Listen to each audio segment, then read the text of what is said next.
And so I pay attention sometimes. I watch people and I see how serious they are about things that they do based off how they interact with other people about what they do.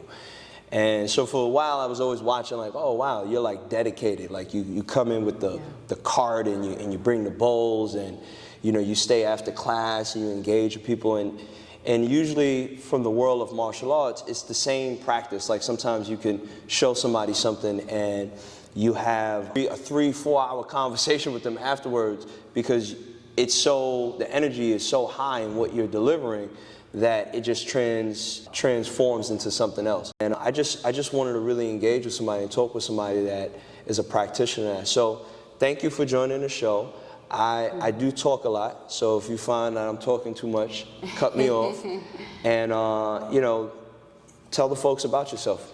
Yeah. So my name is Tiffany Leonardo. I consider myself an astrology-informed wellness guide. And the reason why I say that is because all of my sound meditations, my yoga practices, they're all themed to whatever is the current astrology. And I feel like that supports us in having a deeper intention versus like a regular yoga class or like a regular sound bath.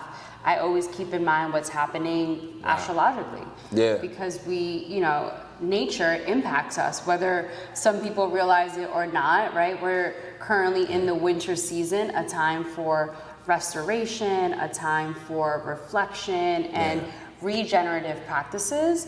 And during this time, a lot of us feel slower. We want to hibernate. We want to have a little less on our plates, and that is totally welcome. And just like we all feel that need to be a little bit slower, I think it's important to understand what's happening astrologically so that we can validate our needs and give ourselves more permission to align with that. Were they life-giving or were they life-taking? And through that, I started getting into meditation, and I hate meditation. Like meditation has never come naturally to me until I found sound meditation about 8 years ago. And this just felt really accessible. Like traditionally in yoga, someone's sitting like this with their eyes closed in a room. I could not do this posture for many years. Yeah, I'm doing it right now. I'm like, man, this is my legs are getting older, but yeah. And it took a long, this is called easy sitting pose is what they call this in yoga. And like, this does not feel very easy. Right. But with sound meditation, you can be lying down, you have a blanket, you have a pillow, an eye mask. I was like, that's a vibe. Like I can do that. I can relax with that. It's true, because I have I'll dive into it later, but I have a binaural beat app.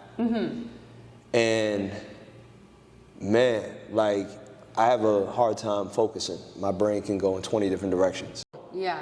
Then you gotta wonder like, well, what kind of sounds am I digesting every day? Absolutely. Like from my phone to the music that I'm listening to. I look at how people's eyes and ears receive information when they're on the phone and they're scrolling. Yeah.